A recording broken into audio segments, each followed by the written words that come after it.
গেলাম। তো ব্যারাকপুর স্টেশনে নেমে পড়লাম। নেমে দাদা বৌদি রেস্টুরেন্ট, আর কোনো দিকে না তাকিয়ে সোজা এগিয়ে গেলাম আদি রামকৃষ্ণ মিষ্টান্ন ভাণ্ডারের পাশ দিয়ে।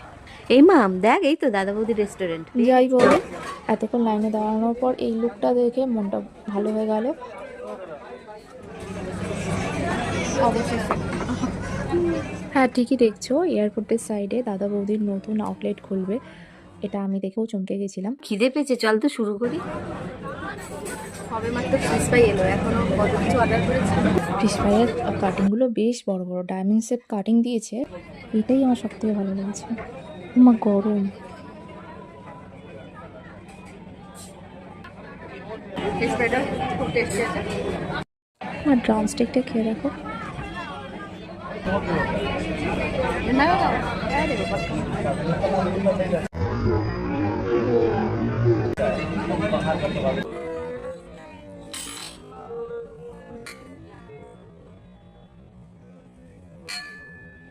এই মাটনটা আর বিরিয়ানির আলু সবটা মিলেমিশে আমার সত্যি অসাধারণ লাগছে।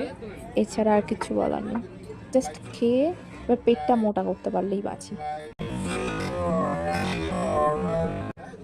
এনারা প্রথম থেকেই আমাদের সাথে খুব ভালো ব্যবহার করেছেন, এটাও একটা ভালো দিক বলতে পারেন।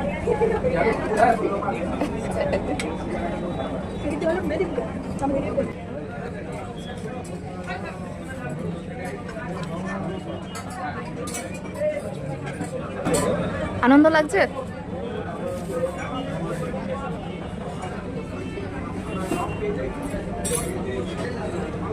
তো বাপিকে না নিয়ে মিস করছি, বাপিকে নিয়ে আসলে বিরিয়ানি যে কাটিংটা, এটা আমার দেখতে খুব ভালো লাগে, তো এটাও দেখে নিয়েছিলাম যে একটা বড় পিস দিতে বাপির জন্য। আপনাদের বিরিয়ানির কাটিং দেখতে কার কার ভালো লাগে একটু বলবেন তো। আমার তো খুবই ভালো লাগে। বড় বড় মতো যদি রিভিউ দেওয়ার কথা বলা হয়, আমি 10/10 দেবো। দাদা একটা বড় দেখে পিস দেবেন, ঠিক আছে?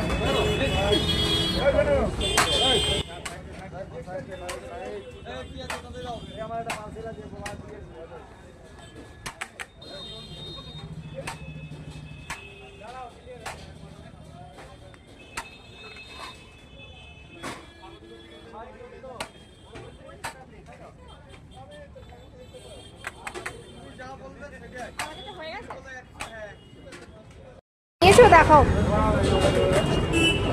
ও আমার মা কি খুশি, ওরা গল্প করছে।